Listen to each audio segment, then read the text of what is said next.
glossy yung skin ko pag gamit ko to siya, guys. So, first time ko lang gamit today. Ang gulo pa ng buhok ko, kakatapos ko lang maligo kasi papasok kasi ako. So, may bago akong ginagamit for my regimen. So, kahit hindi tayo nag-expose sa araw, kailangan pa rin nating mag-sunblock for our skin protection. Kahit nagluluto or nasa bahay lang, kahit hindi tayo lumalabas kasi to protect our skin. Pero akong i-introduce sa inyo, guys. So, tingnan mo naman ang result. Nag-glow yung skin ko.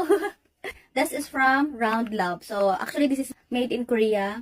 Ayan, Korea is known as maganda yung mga beauty product nila. So, buksan natin siya at titingnan natin kung ano nasa loob, guys. So, we will open now this one. So, tingnan mo yung buhok ko, kakaligo lang, basa-basa pa. So, this is 50 ml SPF 50. So, amoy, mild lang yung amoy niya, mild scent. So, nag-glass skin. Nag-glass skin as in may moisturizer siyang kasama. Ayan. So, this is so affordable and this is available in my TikTok shop. So, if you wanna grab yours, just check my yellow basket. Ano pang hintay nyo, guys? Grab yours now.